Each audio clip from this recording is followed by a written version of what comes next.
তো আমরা অ্যান্সার শিটগুলো দিয়ে দিব, পরে আপনারা মিলিয়ে নেবেন। আজকে আমাদের যে আলোচনার বিষয় সেটা হচ্ছে যে সিআরপিসি রিলেটেড গুরুত্বপূর্ণ জিনিসগুলো আমরা আলোচনা করব। আজকে অনেকগুলা ছোট ছোট কনসেপ্ট আসবে আমাদের কাছে। তো এই জিনিসগুলো একটু আমাদের বুঝতে হবে। আজকে মুখস্থ করার চাইতেও যে জিনিসটা গুরুত্বপূর্ণ সেটা হচ্ছে যে আমরা বুঝতেছি কিনা। তো প্রথমে আমাদের যে কনসেপ্টটা চলে আসবে সেটা হচ্ছে আমাদের রিভিশন জিনিসটা। তো আমরা আজকে যে জিনিসটা পড়বো প্রথমে একটু দেখি যে এটার মধ্যে গুরুত্বপূর্ণ সেকশন কোনগুলা, কোন কোন জিনিসটা থাকতেছে আমাদের আজকের আলোচনায়, তাহলে আমাদের বুঝতে সুবিধা হবে এবং আমরা পড়তে আমাদের ভালো লাগবে। তো সবার পিডিএফ এর একদম সবার শেষে দিয়ে দেওয়া আছে, যেখানে আমরা সেকশন নাম্বারগুলো সহ দিয়ে দিয়েছি। তো আজকের যে আলোচনাটা আমরা করব এই আলোচনার মধ্যে এই কয়েকটা সেকশন সবচেয়ে বেশি গুরুত্বপূর্ণ। এগুলো আপনি লাল মার্ক করে রাখবেন, এগুলো বারবার পড়বেন, এটাই এমসিকিউ, এর বাইরে আপনার যাওয়ার দরকার নাই। কিন্তু যখন আমরা একটা আইনকে বুঝতে যাবো, পদ্ধতিগত আইন বুঝতে যাব, লিখিত পরীক্ষার প্রস্তুতিটা আমাদের থাকবে, তখন আরো কিছু ধারাবাহিক সেকশন আমাদের দরকার, না হলে কিন্তু অন্যগুলো দরকার ছিল না। শুধু যদি আপনি এমসিকিউ টার্গেট করেন, এই কয়েকটা সেকশনই যথেষ্ট। তো এখন প্রস্তুতিটা আপনার। আপনি যদি চান যে না আমি এখন এমসিকিউটার জন্য প্রস্তুতিটা নেই, তাহলে এই কয়েকটা পড়লে আপনার জন্য যথেষ্ট। আর যদি আপনি সময় থাকে ভালো করে পড়তে চান, তাহলে টোটাল জিনিসগুলা দেখতে হবে। তো আজকে আমরা যেইটা প্রথমেই যে সেকশনটা আমাদের কাছে চলে আসবে সেটা হচ্ছে যে সেকশন নাম্বার 435। এই সেকশনে মূল জিনিস যেটা বলে সেটা হচ্ছে যে আসলে ফৌজদারি রিভিশন জিনিসটাকে, রিভিশন কাকে বলে, কোন আদালত করে, কেন করে। তাহলে আপনি নিজেকে নিজে যদি প্রশ্ন করেন যে রিভিশন জিনিসটা কি বুঝতে চান, জানতে চান, 435 পড়লে আপনি পাবেন যে রিভিশন কেন করা হয়। এরপরে আমাদের এই 439-এ বলে যে হাইকোর্টের রিভিশনের ক্ষমতা, হাইকোর্ট কত ধারার অধীনে রিভিশন ক্ষমতা পায়, সেটা হচ্ছে 439। আর আমাদের দায়রা জজ 439-এর এই তিনটাই সেকশন আমাদের গুরুত্বপূর্ণ। আর একটা হচ্ছে একটা রিভিশন অবশ্যই অবশ্যই কি হবে, 90 কর্মদিবসের মধ্যে সম্পন্ন হবে। তাহলে এই চারটা সেকশনই কিন্তু আমাদের জন্য রিভিশন রিলেটেড গুরুত্বপূর্ণ। একটা হচ্ছে 435 রিভিশন জিনিসটা কি আমরা সেখানে পাবো। 439 হাইকোর্টের রিভিশন, 39-এর দায়রা জজের রিভিশন, আর 442-এর রিভিশন কত দিনের মধ্যে রিভিশন শুনানি শেষ করতে হবে। এরপরে আমরা আরেকটা সেকশন পাবো, সেটা হচ্ছে যে আমাদের প্রচলিত আদালতে যদি কেউ আদালত অবমাননা করে তাৎক্ষণিক বিচারক কিছু সিদ্ধান্ত নিতে পারেন।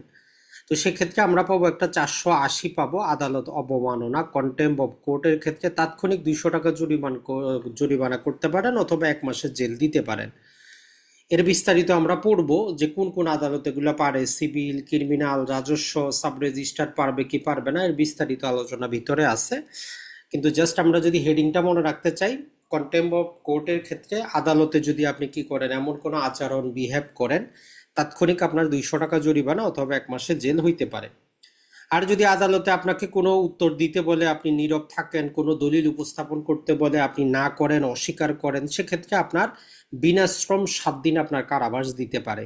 তাইলে যদি আপনি কোনো উত্তর না দেন, কোনো প্রকার প্রশ্ন আপনি অস্বীকার করেন, তাহলে সেক্ষেত্রে তৎক্ষণাৎ আদালত কি করতে পারে, আপনাকে বিনাশ্রম মানে সিম্পল কারাবাস দিতে পারে ম্যাক্সিমাম 7 দিনের। আরেকটা যেটা সেটা হচ্ছে যে 485-এ, সেটা হচ্ছে আপনাকে সমন জারি করা হয়েছে, আপনি সমনে আসতেছেন না, তাহলে এই রকম ক্ষেত্রে আপনাকে কি করতে পারে, ম্যাক্সিমাম 250 টাকা জরিমানা করতে পারে। তাহলে এই তিনটা হচ্ছে আমাদের আরেকটা চ্যাপ্টার থেকে গুরুত্বপূর্ণ তিনটা লাইন। একটা হচ্ছে আদালত অবমাননা, তাৎক্ষণিক 200 টাকা অথবা 1 মাস, উত্তর না দেন, দলিল উপস্থাপন না করেন, বিনাশ্রম 7 দিন। আর যদি সমন পান, সমন যাওয়ার পরেও উপস্থিত না হন, তৎক্ষণাৎ আপনার 250 টাকা জরিমানা হইতে পারে। এরপরে একটা কনসেপ্ট পাবো আমরা 491, যারা হাইকোর্টে পারমিশন পরীক্ষা দেয় বা ভবিষ্যতে আপনি অ্যাডভোকেট হইলেও হাইকোর্টে আপনি পারমিশন পরীক্ষা দিতে যাবেন।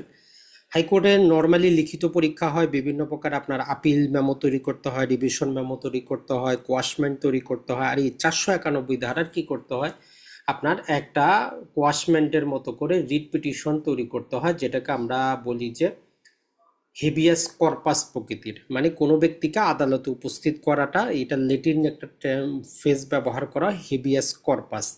তো সিআরপিসির অধীনে 491 ধারার ক্ষমতা বলে আদালত কি করতে পারে, যে কোনো ব্যক্তিকে আদালতে উপস্থাপন করার জন্য আদেশ দিতে পারে। যেমন আমরা সংবিধানের অধীনে হাইকোর্টে গিয়ে কি করতে পারি, রিট পিটিশন দায়ের করতে পারি। তাহলে 491 মনে রাখবো আমরা, যে রিট পিটিশন এই হিসাবে মনে রাখা যায়। এরপরে 492 আমরা পড়বো, বাস্তবতার সাথে মিলিয়ে নিব। বাস্তবতা, আপনি আদালতে যখন যান দেখবেন যে রাষ্ট্রপক্ষের আইনজীবী আসে, তো এই 492 বলতেছে যে পিপি থাকবে। 493 বলে যে পিপির পাশাপাশি যদি কোনো পার্সোনাল ব্যক্তিগত কেউ যদি আইনজীবী দিতে চায় মামলায়, দিতে পারে, কোনো সমস্যা নাই। আর 494 আমরা পাবো যে পিপি কখন মামলা প্রত্যাহার করতে পারে, করলে ফলাফলটা কি হবে। তাহলে দেখেন পিপি রিলেটেড এই 3টা সেকশনই আমাদের কাজের, এর বাইরে আপনার যাওয়ারই দরকার নেই। 492 সরকার নিয়োগ করে, 93 ব্যক্তিগত আপনার অ্যাডভোকেট থাকতে পারে, 494 পিপি কখন মামলা প্রত্যাহার করবে। আর 495-তে একটা সেকশন আছে, এটা খুবই গুরুত্বপূর্ণ, মাঝে মধ্যে ছোটখাটো এমসিকিউর অপশনে দিয়ে দেয়। সেটা হচ্ছে যেই তদন্তকারী কর্মকর্তা পুলিশ অফিসার ছিলেন উনি পিপি হইতে পারবেন না, মানে পিপির অনুপস্থিতিতে যে কোনো ব্যক্তি মামলা পরিচালনা করার দায়িত্ব পেতে পারে, কিন্তু কন্ডিশন হচ্ছে যিনি তদন্ত কর্মকর্তা মানে আইও ছিলেন ওই মামলার, উনি হইতে পারবেন না, পাবলিক প্রসিকিউটর হইতে পারবেন না। এটাই জাস্ট একটু মনে রাখবেন। এরপরে যে গুরুত্বপূর্ণ কনসেপ্ট সেটা হচ্ছে যে আমাদের বেল বা জামিন। এইটা আপনি প্রয়োজনে বইও দরকার নেই, আপনার বাস্তব আদালতে প্রতিদিন যে জামিন হচ্ছে হচ্ছে না, রিজেক্ট হচ্ছে, পরবর্তী শুনানি, এটা একটু কল্পনা করবেন। এখানে আমরা টোটাল জামিনের প্যাকেজটা নিয়ে এসেছি, এটা যদি একবার মনে রাখেন জামিন রিলেটেড যেই কোনো প্রশ্ন আসুক আপনি অ্যান্সার করতে পারবেন। প্রথমে আসি যে আপনার আসামির বিরুদ্ধে কি হয়েছে, মামলা হয়েছে, এখনো উনি গ্রেফতার হন নাই, তো উনি কি চান, উনি চান যে জেলখানা না যাইতে। তাহলে আপনি কি করতে পারবেন, তাকে আগাম জামিন দিতে পারবেন। এখন নিজেকে নিজে আপনি গোটা সিআরপিসি পড়েন, পাবেন পাবেন না, আগাম জামিনের কোনো অপশন নর্মাল সিআরপিসিতে নাই। 497 এ ধারায় ছিল, ওইটা 82 সালে বাতিল করা হয়েছে। তো এখন বলবেন যে ভাই আগাম জামিন তো নিচ্ছে হাইকোর্ট থেকে, আমরা জানি প্রথাগতভাবে। সাউন্ড অফ হয়ে গেছে, সাউন্ড শোনা যাচ্ছে না। শোনা যাচ্ছে না? না আপনি বাকিদের কি শোনা শোনা যাচ্ছে? যাচ্ছে স্যার, শোনা যাচ্ছে তো, ক্লিয়ার শোনা যাচ্ছে তো ক্লিয়ার। ভাইয়া। ওই তো সম্ভবত আপনার নেটওয়ার্ক একটু সমস্যা। সমস্যা নেই, একটু অপেক্ষা করবেন। মাঝে মধ্যে আপনি যদি আসলে সিটির বাইরে থাকেন, জুমের মধ্যে অনেক ইন্টারনেট স্পিডটা ভালো লাগে, না হলে সমস্যা নেই, রেকর্ডিং পাবেন, পরবর্তীতে দেখতে পারবেন।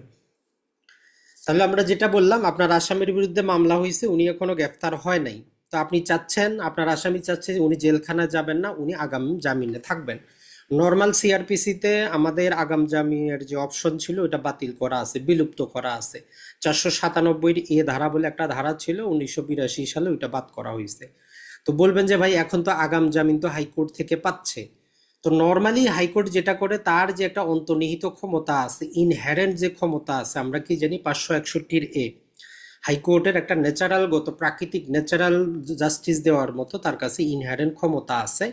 পাশাপাশি এই যে আরেকটা 498 যেখানে জাস্ট বলা আছে যে রায়ের পরে জামিন দেওয়া যায়, তো ওই দুইটাকে কম্বাইন করে হাইকোর্ট কি করে, ওই জামিনটা দেয়। তাহলে সরাসরি আমাদের এন্টিসিপেটরি বেল দেওয়ার কোনো অপশন সিআরপিসিতে নাই। বর্তমানে যেটা দেওয়া হয় এটা হাইকোর্ট তার অন্তর্নিহিত ক্ষমতা প্রয়োগ করে দিতে পারে। এটা হচ্ছে একটা। এখন আসামি যখন একবার গ্রেফতার হয়ে গেল, গ্রেফতার হওয়ার পরে এখন আপনাকে দেখতে হবে মামলাটা কি জামিনযোগ্য না জামিন অযোগ্য। কোথায় জানবো? সিআরপিসির পিছনে শিডিউল লাগানো আছে, ওইখানে দেখলে আপনি বুঝতে পারবেন কোন ধারায় মামলা হয়েছে। যদি জামিনযোগ্য হয় 496 অধীনে আপনি জামিনের অ্যাপ্লিকেশন করতে পারেন, অথবা না করলেও আইন বলতেছে যে বিচারক জামিন দিতেই বাধ্য। জামিনযোগ্য মামলায় বিচারক জামিন দিতে বাধ্য, এটা মনে রাখবেন। জামিনযোগ্য মামলায় যদি বিচারক যদি জামিন না দেয়, এটা হচ্ছে আসামির যে অধিকার, এটা সে ক্ষুণ্ণ করলো। এখন যে কোনো একজন বিচারক বা আদালত যখন আপনার অধিকার ক্ষুণ্ণ করবে, সে একটা কারণ লিপিবদ্ধ করবে যে জামিনযোগ্য মামলায় কেন মনে হচ্ছে তার জামিন দেওয়া যাবে না। তাইলে জামিনযোগ্য মামলায় আপনি অ্যাজ এ রাইট হিসাবে আপনি জামিন চাইতে পারবেন। বিচারক যদি না দেয়, আপনার অধিকার যেহেতু সে হরণ করতেছে, অবশ্যই তাকে লিখিত দিতে হবে যে কি কারণে সে একটা বেইলেবল মামলায় আপনাকে জামিনটা দিচ্ছে না। এটা জাস্ট একটু আপনি মনে রাখবেন। এরপরে আপনার মামলাটা যদি হয় এখন জামিন অযোগ্য, 497 ব্যবহার হবে। এখন এই 497-এর মধ্যে অনেকগুলা সাবসেকশন আছে, যেটা আমরা দেখব বাস্তবে আপনার কাজে আসবে যে জামিন অযোগ্য মামলায় আসলে বলেটা কি। নর্মাল আমরা চিন্তা করি যে জামিন অযোগ্য মানে জামিন পাওয়া যাবে না, তো আসলে বিষয়টা কিন্তু এমন না। বলতেছে যে যেখানে আমাদের এই যে জামিনযোগ্য মামলায় ছিল যে শেল, অবশ্যই জামিন দিয়ে দিতে হবে, এখানে কোনো বাধা নাই। কিন্তু জামিন অযোগ্য এখন হচ্ছে বিচারকের এখতিয়ার, সে যদি মন চায় দিবে, না চাইলে দিবে না। তবে আইনে দুইটা ক্যাটাগরিতে তাকে ভাগ করে দিছে। একটা ক্যাটাগরি তাকে দিয়ে বলতেছে যে এই ক্যাটাগরিতে বলতেছে যে প্রহেবিটরি ক্যাটাগরি, মানে এই ক্যাটাগরিতে আসলে জামিন দিবেন না। তার মধ্যে বলতেছে যে অপরাধটা যদি মৃত্যুদণ্ড জনিত অথবা যাবজ্জীবন শাস্তি হবে এই রকম কোনো অপরাধে অভিযুক্ত হয়, তাহলে একদম বলতেছে যে প্রহেবিটরি ক্যাটাগরির অধীনে পড়বে, মানে শেল নট, তার মানে উনি জামিন দিবেন না। তারপরে আবার যেটা বলতেছে যে আপনি চাইলে দিতে পারেন, সেখানে কিছু কন্ডিশন দেওয়া আছে যেটা আমরা পড়বো, যে মহিলা হইলে, অসুস্থ হইলে, অক্ষম হইলে, 16 বছরের কম হইলে বিচারক কি করতে পারে, চাইলে সে জামিনটা দিতে পারে। তাহলে জামিন অযোগ্য মামলায় জামিন পাওয়া যায়। কখন পাওয়া যাবে না, যখন প্রহিবিটরি ক্যাটাগরির মধ্যে পড়বে। প্রহিবিটরি মানে হচ্ছে যেই অপরাধের শাস্তি মৃত্যুদণ্ড অথবা যাবজ্জীবন সাজাযুক্ত যদি মামলা হয়, সেক্ষেত্রে নর্মালি বাংলাদেশের প্রথাগতভাবে আপনি হাইকোর্ট ছাড়া জামিন পাওয়া অসম্ভব। এখন আসি আরেকটা হচ্ছে আমাদের রায়ের পরে। জাজমেন্ট আপনার হয়ে গেছে, এখন এই সেকশন বলতেছে চাই ওই জাজমেন্টের বিরুদ্ধে আপিলের অপশন থাকুক আর না থাকুক। এই 498-তে একটা বলতে গেলে আমরা ইনহেরেন্ট ক্ষমতা দেওয়া আছে দায়রা আদালতকে এবং হাইকোর্টকে, তারা চাইলে যে কোনো ব্যক্তিকে জামিন দিতে পারে। এখানে আপিল, ওই রায়ের বিরুদ্ধে আপিলের সুযোগ থাকুক বা না থাকুক ওটা কোনো বিষয় না। এখানে জাস্ট বলতেছে যে রায়ের পরে কি করা যাইতে পারে, আদালত চাইলে দায়রা জজ, দায়রা আদালত অথবা হাইকোর্ট ডিভিশন যে কোনো ব্যক্তিকে জামিনে মুক্ত করতে পারে।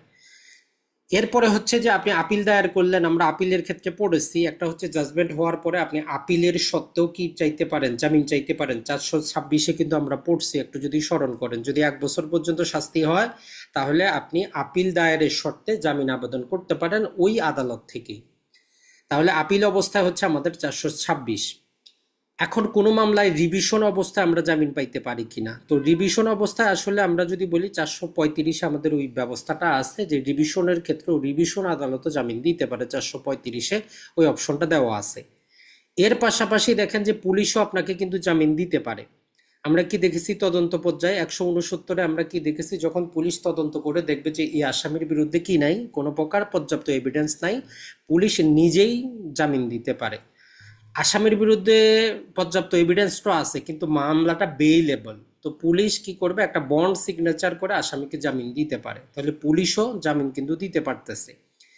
এটা ছাড়া আরেকটা আমরা জামিন পাবো কি, 63 নাম্বার সেকশনে আপনি জামিনের অপশন পাবেন, যে যখন কাউকে একবার গ্রেফতার করা হবে সেক্ষেত্রে অবশ্যই অবশ্যই সে এমনি মুক্ত হবে না, বন্ডে অথবা জামিনে অথবা স্পেশাল অর্ডার বাই ম্যাজিস্ট্রেটেই সে কি হবে, মুক্ত হবে।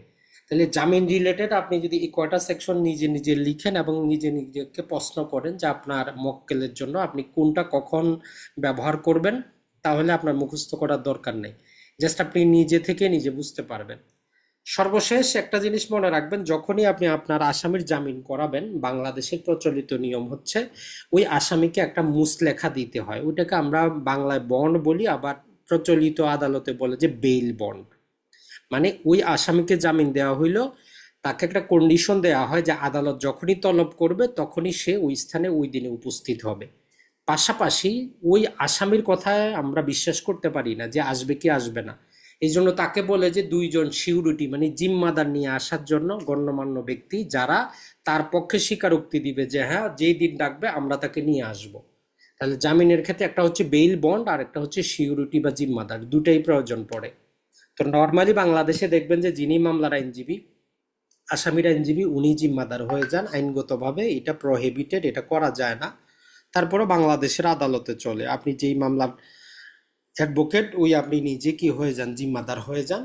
তো এটা না হওয়াই ভালো, কারণ হচ্ছে যে কোন মক্কেল কেমন আপনার তো দেখার বিষয় না। এখন সে না আসলে পরবর্তীতে আদালত যদি আপনাকে সমন করে, আপনার বিরুদ্ধে গ্রেফতারি ওয়ারেন্ট জারি করে, তখন কিন্তু মান সম্মান যাবে। তো এই জন্য যেটা আইনে আমাদেরকে বারণ করছে আইনজীবী হিসাবে উচিত, সেটা আমরা বাদ দিব। এরপরে যদি আমরা দেখি সেটা হচ্ছে ওই যে বন্ডের কথাটা আমরা বললাম, বন্ডের মধ্যে নর্মালি কি হয় যে আপনাকে একটা টাকা উল্লেখ করতে হয়। এই যে আসামি যে মুচলেখাটা দিচ্ছে সেখানে সে লিখে রাখে যে এই যদি শর্ত যদি আমি ভঙ্গ করি, 1 লাখ, 2 লাখ, 5,000, 10,000, 20,000, এটা নির্ভর করে আদালত কত টাকার বন্ড সিগনেচারে বাধ্য করছে। ওই কাগজে কি থাকে, বন্ডটা লিখতে হয় যে সে যদি উপস্থিত না হয় এত টাকা সে দিতে বাধ্য থাকবে। ওই বন্ডটা ফরফিট করা যায়, ওইটা করে তার স্থাবর ও অস্থাবর সম্পত্তি বিক্রি করে, আমরা পরবর্তী সেকশনগুলোতে পড়বো, টাকা আদায় করা যায়। তাহলে আমরা যে বেল বন্ড সিগনেচার করি ওখানে টাকা উল্লেখ থাকে, পাশাপাশি জিম্মাদার থাকে। আর যিনি জিম্মাদার হইলেন, এখন ধরেন যে আপনাকে আমি বেল করে নিয়ে আসলাম, আপনার সাথে আমার মারামারি হইলো, তো আমি চাইবো না যে আপনি বাইরে থাকেন, আমি আদালতে অ্যাপ্লিকেশন দিব যে আমি ওই ব্যক্তির জিম্মাদার হতে চাই না, জিম্মাদারের অব্যাহতি পাওয়া যায় 502 নম্বর সেকশনে। এই কয়টা সেকশন যদি আপনি পড়েন যথেষ্ট। তো এই জন্য আবারও বলবো, আপনি যদি পড়াশোনা আপনার কম করে অভ্যাস থাকে, এই কয়টা সেকশন পড়বেন যথেষ্ট। তো চলেন এখন আমরা একটু বিস্তারিত দেখার চেষ্টা করি। বিস্তারিতটা যদি আমরা পড়তে পারি তাইলে হয়তো আমাদের মনে থাকবে ভালো করে। কারণ হচ্ছে যে দেখেন, সংক্ষিপ্ত নিয়ম বেশি দিন কিন্তু মনে থাকে